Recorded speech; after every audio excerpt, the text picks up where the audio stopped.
Velkommen til Pilgrimsfærden. I dette program vil vi forsøge at finde nogen, der skal på pilgrimsfærd. Både kristne og muslimer.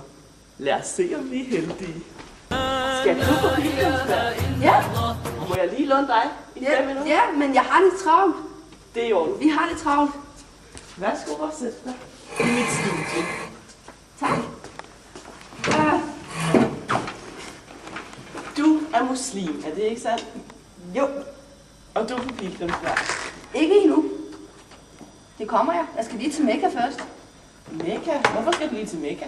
Det er fordi, at det var det sted, som Mohammed var til. Ja, okay. Hvorfor er den her pilgrimsfærd vigtig for dig? Fordi den viser, at jeg er trofast mod min Gud, og det er også en form for renselse, og så er det også en del af de 5 søjler, som lyder i Koranen. Okay, spændende. Jamen, hvad skal du så på den her pilgrimsfærd? Altså, først og fremmest må jeg først tage afsted i måneden Hijjah. Det er den 12. måned i vores kalender. Okay. Ja. Og så skal jeg jo lige derhen, og så er der en Kaaba, og det er afstamningen fra Abrahams tempel, bliver det sagt. Og før i tiden, så var det polyteistisk, dengang at Abraham havde bad der. Og efterfølgende, så rensede Mohammed det, og så blev det så monoteistisk. Og det ligger efter sigende også en sten derinde fra Abrahams tempel, som engang var hvid, men nu er den sort, fordi vi synder så meget. Okay, jamen det lyder spændende. Det er det også. Jeg har hørt, at I har nogle ritualer. Ja. Vil du fortælle lidt mere om dem? Ja, altså den kave, jeg lige snakkede om, den skal vi gå rundt om 7 gange. Og så skal jeg hen til en brønd, der hedder Samsam. Og der skal jeg drikke noget vand. Ja. Og så skal jeg så løbe en tur mellem Safa og Marwa. Det løber 7 ture, faktisk. Det er langt.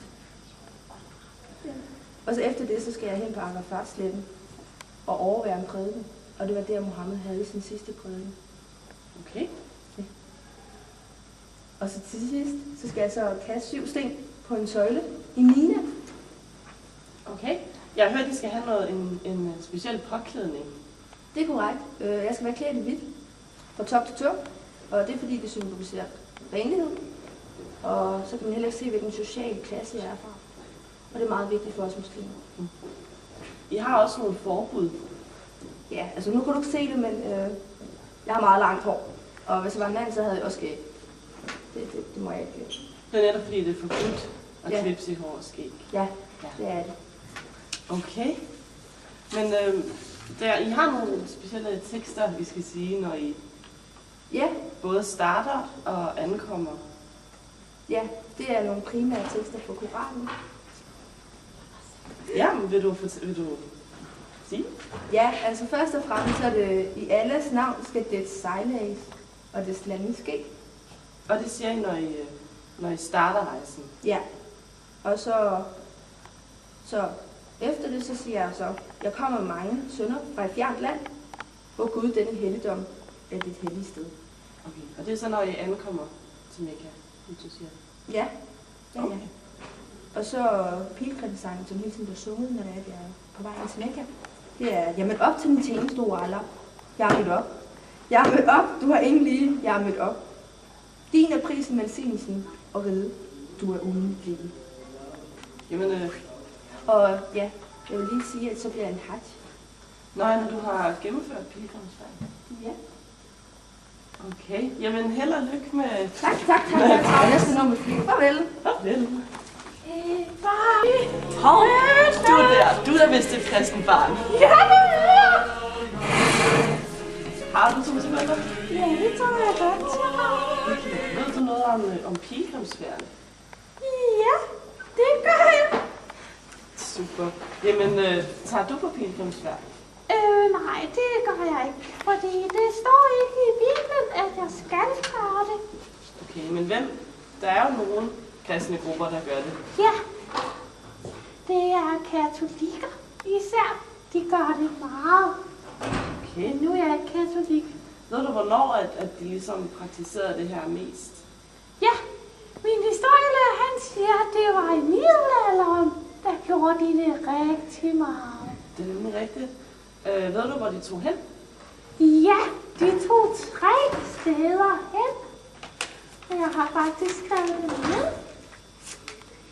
Der er gravkirken i Jerusalem, og det er en rejse, de tager på for at forstå Jesu lidelser og Jesu død. Fordi det var den samme rejse, som Jesus han var på for mange år siden. Så er der Rom, som er hovedstaden i Italien. Og det er fordi, det er centrum for alle katolikker. Dem alle sammen. Og så er der min yndlings. Det er Santiago, der kom på Stella. Og den kommer man til af Jakobsvej. Det er en by i Spanien. Og inde i deres katedral, der siger man, at Sankt Jakobs grav findes. Og når man så har besøgt den, så må man få en ibskæld på sit tøj eller vandrestav. Det er sådan ligesom sådan en musingskæld. Okay, men det lyder da spændende. Ja. Jeg vil ikke forstyrre mig. Nej, jeg skal også hjem og bede min aftenbøn. Farvel. Hej hej. Hej hej. Et barn er født i verden. Sig du alt for nu. Slut. لا إله إلا الله محمد رسول الله Muhammad is the messenger